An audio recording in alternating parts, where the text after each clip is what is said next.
আসসালামু আলাইকুম। Prime is education YouTube চ্যানেলের পক্ষ থেকে তোমাদের সবাইকে অনেক অনেক শুভকামনা। আজকে আমি তোমাদের সাথে আলোচনা করব দশম শ্রেণীর রসায়ন বইয়ের ষষ্ঠ অধ্যায়টি নিয়ে। ষষ্ঠ অধ্যায়টি হচ্ছে মোলার ধারণা ও রাসায়নিক গণনা। তো মোলার ধারণা রাসায়নিক গণনা পড়ার আগে আমাদেরকে যে বিষয়গুলো জানতে হবে, তা প্রথমে আমরা যেটা জেনে নেব সেটা হচ্ছে মোল। মোল বা মোল সংখ্যা আসলে কাকে বলে? কোনো যৌগের আণবিক ভরকে গ্রামে প্রকাশ করলে তাকে ওই পদার্থের এক মোল বলা হয়। কোনো যৌগের আণবিক ভরকে, একটা যৌগ আমরা অলরেডি জানি যে যৌগিক পদার্থ কাকে বলে। সে যৌগিক পদার্থকে বা একটা যৌগের আণবিক ভরকে আমরা যদি গ্রামে প্রকাশ করি, তাহলে সেই ভরকে আমরা কি বলবো? মোল বলবো। এবার দেখব আণবিক ভর। কোনো যৌগের অণুতে বিদ্যমান পরমাণুগুলোর পারমাণবিক ভরের যোগফলকে আণবিক ভর বলে। অর্থাৎ আণবিক ভর ইকুয়াল আমরা বলতে পারি পারমাণবিক ভর ইন্টু পরমাণু সংখ্যা সমান সমান আণবিক ভর। তাহলে আণবিক ভর সমান সমান আমরা কি লিখতে পারি? পারমাণবিক ভর ইন্টু পরমাণু সংখ্যা। আমি তোমাদের বোঝার সুবিধার্থে কিছু মৌলের পারমাণবিক ভর দিয়ে দিলাম। তোমরা যদি এই কয়টি মৌলের পারমাণবিক ভর মুখস্থ করে রাখতে পারো, তাহলে আশা করি এই অধ্যায়ে তোমাদের আর কোনো সমস্যা হবে না।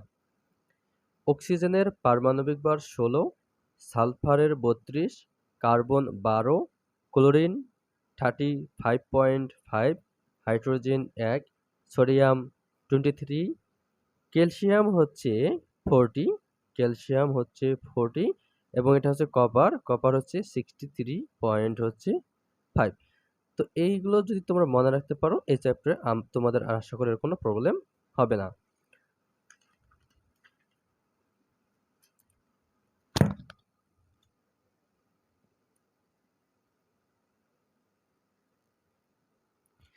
এবার আমি তোমাদের দেখাবো কিভাবে যৌগের আণবিক ভর বের করতে হয়।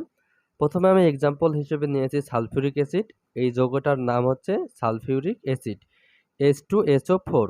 এই যে 2 এবং 4 নিচে যে সংখ্যাগুলো দেখতেছি, এই সংখ্যাগুলোকে আমরা বলবো পরমাণু সংখ্যা। অর্থাৎ হাইড্রোজেনের পারমাণবিক ভর 1, পরমাণু সংখ্যা 2, তাহলে 1 গুণ 2। সালফারের পারমাণবিক ভর 32, পরমাণু সংখ্যা 1, যোগ অক্সিজেনের পারমাণবিক ভর 16, পরমাণু সংখ্যা 4, তাহলে 16 গুণ 4। আমরা যদি এটা পুরোটা ক্যালকুলেশন করি, তাহলে আমাদের এখানে যে রেজাল্টটা আসবে 38। অর্থাৎ এবার আমরা বলতে পারি 1 মোল সালফিউরিক অ্যাসিড মানে হচ্ছে 98 গ্রাম। অর্থাৎ আমি তোমাদের মোল কাকে বললাম? মোল হচ্ছে যে কোনো মৌলের আণবিক ভরকে আমি যদি গ্রামে প্রকাশ করি, তাহলে তাকে কি বলবো? মোল বলবো। অর্থাৎ 98 গ্রাম মানে সালফিউরিক অ্যাসিডের 1 মোল। পানি H2O, এটা হচ্ছে পানির সংকেত এবং পানি একটি যৌগিক পদার্থ। তাহলে পানির আণবিক ভর সেম, আমরা সালফিউরিক অ্যাসিড যেভাবে বের করলাম পানিরটাও ঠিক সেইভাবেই বের করে নেব। তাহলে 1 গুণ 2 যোগ 16 গুণ 1, তাহলে আমাদের আসতেছে 18। তাহলে 1 মোল পানি H2O মানে হচ্ছে 18 গ্রাম। আমি তোমাদের আরও কিছু এক্সাম্পল দিয়ে দিচ্ছি। সোডিয়াম হাইড্রো অক্সাইড, সোডিয়ামের পারমাণবিক ভর 23 গুণ 1 যোগ অক্সিজেন 16 গুণ 1 যোগ হাইড্রোজেন 1 গুণ 1। অর্থাৎ আমরা যদি এখানে ক্যালকুলেশন করি 23, 16, 1। তোমরা চাইলে এক সংখ্যাগুলো না বসালেও হবে, 23, 16, 1 বসালেও হবে। তাহলে এখান থেকে আমরা পাবো হচ্ছে 40। অর্থাৎ আমরা এটাকে লিখতে পারি 1 মোল সোডিয়াম হাইড্রো অক্সাইড কত গ্রাম? 40 গ্রাম। তাহলে এই 40 গ্রাম এবং সোডিয়াম হাইড্রো অক্সাইডের আণবিক ভর হচ্ছে 40। আমরা আরও কিছু এক্সাম্পল দেখে নেব। এবার দেখব আমরা সোডিয়াম কার্বনেট Na2CO3, সোডিয়ামের পারমাণবিক ভর 23 গুণ 2 যোগ কার্বনের পারমাণবিক ভর 12 যোগ 16 গুণ 3, তাহলে আমরা যদি এটা ক্যালকুলেশন করি তাহলে পাবো 106, 106, 106। তাহলে আমরা বলতে পারি সোডিয়াম কার্বনেট যৌগের আণবিক ভর হচ্ছে 106। তাহলে আমরা আরো কিছু দেখে নেই। আমরা এবার দেখব হচ্ছে ক্যালসিয়াম অক্সাইড। ক্যালসিয়ামের 40 এবং অক্সিজেনের কত 16, তাহলে পাচ্ছি আমরা 56। তাহলে ক্যালসিয়াম অক্সাইডের আণবিক ভর হচ্ছে 56। আমি তোমাদের আরেকটা এক্সাম্পল এখানে দেখাচ্ছি। হাইড্রোক্লোরিক অ্যাসিড, হাইড্রোজেন 1 যোগ ক্লোরিন হচ্ছে 35.5, তাহলে এখান থেকে আমরা পাচ্ছি 36.5।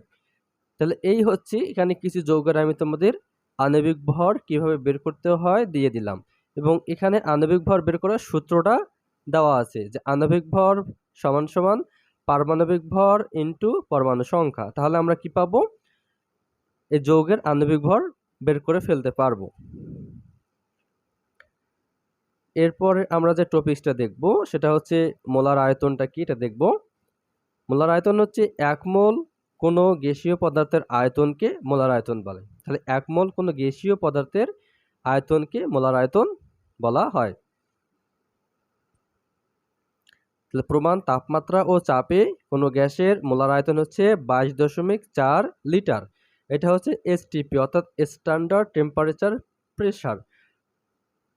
প্রমাণ তাপমাত্রা ও চাপে এই মানটা হচ্ছে কনস্ট্যান্ট, এই মানটা কোনো পরিবর্তন হবে না। এবার আমরা দেখব গাণিতিক সমস্যা বলি।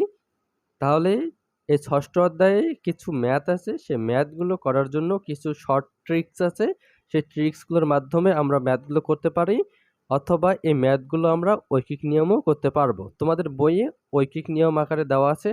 আমি এই ম্যাথগুলো তোমাদের দেখাবো কিভাবে খুব সহজে সূত্রের সাহায্যে সমাধান করতে হয়, এবং এটা আসবে তোমাদের এমসিকিউর জন্য। এমসিকিউর জন্য তোমাদের এই ট্রিক্সটা অনেক ইম্পর্টেন্ট, এটা মনে রাখবা, এমসিকিউর জন্য অনেক ইম্পর্টেন্ট। সমন্বয় সূত্র n equal w by m equal n by na, V by 22.4, V এর পাশে আবার লিটার, অর্থাৎ এই ভিটা আমরা যখন ব্যবহার করব তখন একক হবে কি লিটারে, যখন আমরা নিজে 22.4 ইউজ করব তখন আমাদের একক হবে লিটারে। ভি এম এল যখন আয়তনের একক মিলিলিটার হবে তখন নিচে হবে 22,400, যখন ইকুয়াল হচ্ছে VS equal PV by RT. তাহলে এই এন ইকুয়াল এই পর্যন্ত, এন ইকুয়াল তোমাদের এই পর্যন্ত তোমাদের এসএসসি লেভেলে এই পর্যন্ত তোমাদের সূত্রগুলো হবে। আর এই যে ভিএস এবং PV N equal PV RT, এই সূত্রটা হচ্ছে ইন্টারেও তোমরা এই সমন্বয় সূত্রটা ব্যবহার করতে পারবা। আমি একবার এখানে দিয়ে দিয়েছি। তাহলে আমরা এখন দেখে নেব যে এই প্রতীকগুলোকে কোনটা দ্বারা কি বোঝায়, অর্থাৎ কোনটা কি অর্থ বহন করে। এবার আমরা এগুলো দেখে নেব। এন হচ্ছে কি মোল সংখ্যা, ভি হচ্ছে আয়তন, পি হচ্ছে চাপ, ডাব্লিউ হচ্ছে প্রদত্ত ভর অর্থাৎ যে ভরটা নির্ণয় করতে হবে তার ভর, এইচ হচ্ছে মোলার ঘনমাত্রা, টি টেম্পারেচার তাপমাত্রা, এম হচ্ছে আণবিক ভর, এন এ অ্যাভোগাড্রো সংখ্যা অর্থাৎ নাম্বার অফ অ্যাভোগাড্রো, আর হচ্ছে মোলার গ্যাস ধ্রুবক, এটা তোমাদের লাগবে না। এন হচ্ছে অণু বা পরমাণু সংখ্যা, N A number of Avogadro যে মানটা হচ্ছে 6.023 ইন্টু 10⁻23, এবং মোলার গ্যাস ধ্রুবকের মান হচ্ছে 8.314 জুল পার কেলভিন পার মোল। এই আরটা হচ্ছে এইচএসসিতে গিয়ে তোমরা শিখতে পারবা। এসএসসিতে তোমাদের এনএ অর্থাৎ নাম্বার অফ অ্যাভোগাড্রো এই মানটা তোমাদের মুখস্থ করতে হবে। তাহলে এই সমন্বয় সূত্রটা তোমরা মনে রাখতে পারলে এমসিকিউর জন্য তোমরা খুব সহজেই ম্যাথ সলভ করতে পারবা। এবার আমরা কিছু ম্যাথ দেখে নেব এক্সাম্পল সহকারে। এখানে আমি বেশ কয়েকটা এক্সাম্পল আগে থেকেই দিয়ে রেখেছি, আমি এগুলো বুঝাই দেব কিভাবে সলভ করতে হয়। এখানে বলা আছে সমস্যা 1-এ একটি পানির অণুর ভর কত। তাহলে একটি পানির অণুর ভর কত, অর্থাৎ আমি এখানে 1 দিয়ে দিতে পারি, এখানে একটি চাইছে, অর্থাৎ একটি পানির অণুর ভর বের করব। তাহলে এখানে কি কি দেওয়া আছে? এন। আমি আগেই বলেছি এন হচ্ছে কি অণু বা পরমাণু সংখ্যা, এগুলো সামনে লিখে দিতে হবে। এন ইকুয়াল হচ্ছে 1। পানির যেহেতু বলছে আমরা জানি H2O, H2O এটা হচ্ছে পানির সংকেত এবং এর আণবিক ভর হচ্ছে 18। তাহলে আণবিক ভরকে কি দ্বারা প্রকাশ করা হয়? এম দ্বারা। তাহলে এম ইকুয়াল কত? 18। আর এন এ হচ্ছে 6.023 ইন্টু 10⁻23। অণুর ভর বের করো, অর্থাৎ আমি তোমাদের বললাম ডাব্লু হচ্ছে কি প্রদত্ত ভর অথবা যে ভরটা নির্ণয় করতে বলবে সেই ভর। তাহলে ডাব্লু ইকুয়াল হট, এটা আমরা বের করব। তাহলে আমরা জানি W by M, N by N A. তাহলে W equal M into N, নিচে হবে এন এ। তাহলে আমরা মান বসা দিছি, এটা ক্যালকুলেশন করলে আমাদের এই আনসারটা চলে আসবে। তাহলে আমরা খুব সহজেই এই ম্যাথগুলো সলভ করে ফেলতে পারবো। তাহলে এবার আমরা দেখব আরেকটা এক্সাম্পল। 1 গ্রাম সালফিউরিক অ্যাসিডে কতগুলো অণু আছে? তার মানে আমার 1 গ্রাম সালফিউরিক অ্যাসিডে কতগুলো অণু আছে এটা আমরা এবার বের করব। তাহলে ডাব্লুর পরিমাণ দেওয়া আছে 1 গ্রাম। তাহলে সালফিউরিক অ্যাসিডের আণবিক ভর আমরা জানি 98 গ্রাম। অ্যাভোগাড্রোর মানও জানি। আমাদের বের করতে বলছে এন। এন কি? অণু বা পরমাণু সংখ্যা। সেম সূত্র, শুধু এখান থেকে এনটা বের করে নেব আর এখানে আমি আর গুণ করে দিছি। তাহলে 1 ইন্টু এন এর মান 6.023 ইন্টু 10⁻23, নিচে হবে আণবিক ভর। এটা ক্যালকুলেশন করলে তোমরা এই অ্যান্সারটা পেয়ে যাবা। অর্থাৎ 1 গ্রাম সালফিউরিক অ্যাসিডে এতটি অণু আছে। তাহলে 1 গ্রাম সালফিউরিক অ্যাসিডে কতটি অণু আছে? এতটি অণু আছে। এবার আমরা আরেকটা সমস্যা দেখে নিব। এসটিপিতে 10 গ্রাম হাইড্রোজেনের আয়তন কত? এসটিপিতে 10 গ্রাম হাইড্রোজেনের আয়তন কত? এবার এটা আমরা বের করব। তাহলে এসটিপি কি? Standard temperature pressure. এখানে 10 গ্রাম হাইড্রোজেনের আয়তন কত হবে এটা আবার আমি তোমাদের বের করে দেখাবো। তাহলে এখানে আয়তন দেওয়া আছে কত? 10 গ্রাম, অর্থাৎ ভর ডাব্লু দেওয়া আছে 10 গ্রাম। হাইড্রোজেনের আয়তন বের করতে বলছে আমাদের। তাহলে এখানে এম, এম হচ্ছে 2, ভি আমি বের করব। তাহলে আমি সূত্র জানি কি? W by M into V by 22.4, অর্থাৎ এই ভিটা হবে আমার লিটারে। তাহলে এখান থেকে আমি কি বের করব? আমার আয়তন বের করতে হবে। তাহলে ভি ইকুয়াল ডাব্লু ইন্টু 22.4, নিচে হচ্ছে এম। তাহলে ডাব্লু হচ্ছে আমার 10 গ্রাম ইন্টু 22.4, নিচে এম হচ্ছে 2। আমি যদি এটা ক্যালকুলেশন করি তাহলে এখানে একটা আয়তন পাবো, এটা তোমরা ক্যালকুলেশন করে নেবা। তাহলে এই আয়তনটা হবে কি? লিটার এককে।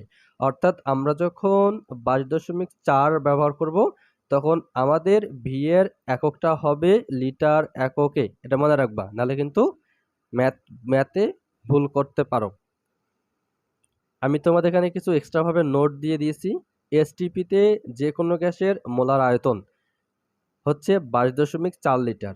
এসএটিপি, এসটিপি এবং এসএটিপি দুটোর মধ্যে পার্থক্য আছে, এটা মনে রাখবা। এসএটিপিতে যে কোনো গ্যাসের মোলার আয়তন হচ্ছে 24.789 লিটার, এটা হচ্ছে এসএটিপিতে। আর এনএটিপি অর্থাৎ নর্মাল টেম্পারেচার প্রেসারে যে কোনো গ্যাসের মোলার আয়তন হচ্ছে 24 লিটার। এগুলো হচ্ছে তোমরা মনে রাখবা, ম্যাথ করতে তোমাদের সুবিধা হবে। এবার আমরা নেক্সট টপিকে যাব। দেখে নেব আমরা হচ্ছে দ্রব্য কি। যাকে দ্রবীভূত করা হয় তাকে দ্রব্য বলে। দ্রাবক কি? যার মধ্যে দ্রব্যকে দ্রবীভূত করা হয় তাকে দ্রাবক বলে। তাহলে দ্রবণ ইকুয়াল দ্রব্য প্লাস দ্রাবক, অর্থাৎ দ্রব্য এবং দ্রাবক মিক্সড করার পর আমরা যা তৈরিকৃত পদার্থ পাবো সেটা হবে আমাদের দ্রবণ। অর্থাৎ আমরা এক্সাম্পল হিসেবে দিতে পারি শরবত। শরবতের মধ্যে চিনি এবং পানি থাকে, তাহলে চিনি হবে কি? দ্রব্য। চিনিটা কি হবে?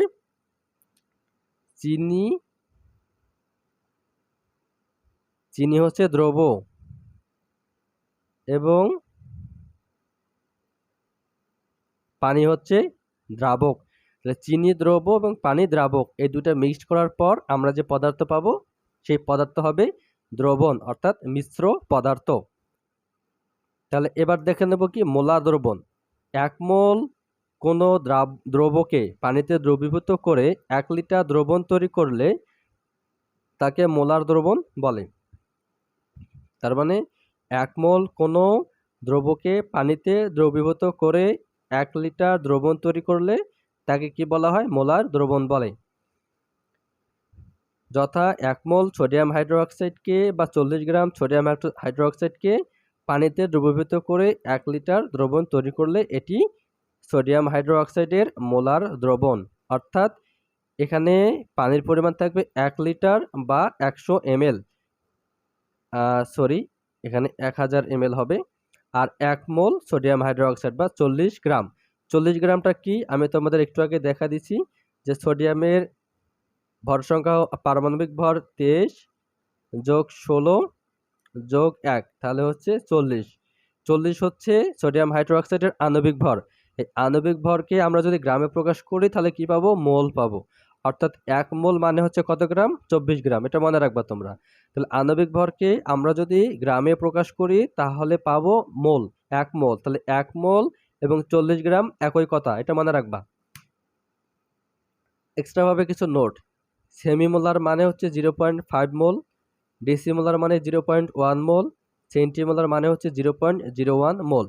তোমাদের যদি কখনো বলে যে সেমিমোলার দ্রবণ কাকে বলে, শুধুমাত্র এখানে দিবা কি যে 1 মোলের জায়গায় তোমরা কি দিবা কি 0.5 মোল। এখানে 1 মোলের জায়গায় 0.5 মোল কোনো দ্রবকে পানিতে দ্রবীভূত করে 1 লিটার বা 1000 মিলিলিটার দ্রবণ তৈরি করলে তাকে কি বলা হয়? সেমিমোলার দ্রবণ বলা হয়। অর্থাৎ 1 মোলের জায়গায় শুধু তোমরা 0.5 দিবা।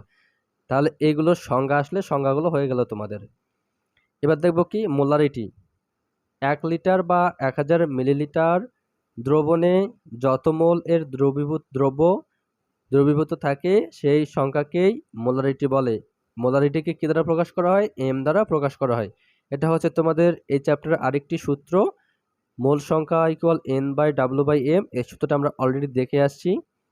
তাহলে মোলারিটি বা ঘনমাত্রা কাকে বলে বা সূত্রটা কি? এটা হচ্ছে তোমাদের মোলারিটি সংজ্ঞা। এটা তোমাদের 1 মার্কে আসতে পারে, ক নাম্বারে, অনেক ইম্পর্টেন্ট। মোলারিটি এবং ঘনমাত্রা এই সূত্রটা তোমাদের ঘতে আসে, ম্যাক্সিমাম ক্ষেত্রে ঘ নাম্বার আসে, মনে রাখবা। তাহলে মোলারিটি বা ঘনমাত্রা তোমাদের গ নাম্বারে আসে, ম্যাক্সিমাম ক্ষেত্রে আসে সিকিউতে। তাহলে এস ইকুয়াল হচ্ছে 1000 into W M into V. এটা হচ্ছে ঘনমাত্রার সূত্র, এটা মুখস্থ করে ফেলবা। এখানে ডাব্লু হচ্ছে দ্রব্যের ভর, এম হচ্ছে আণবিক ভর, আর ভি হচ্ছে দ্রব্যের আয়তন মিলিলিটারে। যেহেতু এখানে 1000 আছে তার মানে এখানে মিলিলিটারে। ভি ইকুয়াল, যদি তোমাদের এখানে 50 লিটার থাকে তাহলে 50-এর সাথে তোমরা 1000 গুণ করে দিবা, দিয়ে তোমরা এটাকে কিছু করে নিবা? মিলিলিটারে করে নিবা, নাহলে কিন্তু ম্যাথ করতে ভুল হবে। তাহলে এখানকার আয়তনের এককটা হবে কি? মিলিলিটার। এবং আমরা এর আগে যে সূত্রটা দেখছি সেখানে ছিল কি? লিটার। এই সূত্র অবশ্যই আয়তনের একক লিটারে হবে, এটা মনে রাখবা। আর একটু বিষয় আছে যে আমরা কি পরিমাণ দ্রবণ এখানে দ্রবীভূত করতেছি, এখানে দেওয়া আছে। তো আজকে এই পর্যন্তই। নেক্সট ক্লাসে আমি তোমাদের ঘনমাত্রার ম্যাথ এবং শতকরা সংযুতি, তার সাথে লিমিটিং বিকারক নিয়ে আলোচনা করব। এতক্ষণ ধৈর্য সহকারে ক্লাসে থাকার জন্য তোমাদেরকে ওয়েলকাম। Thanks for watching.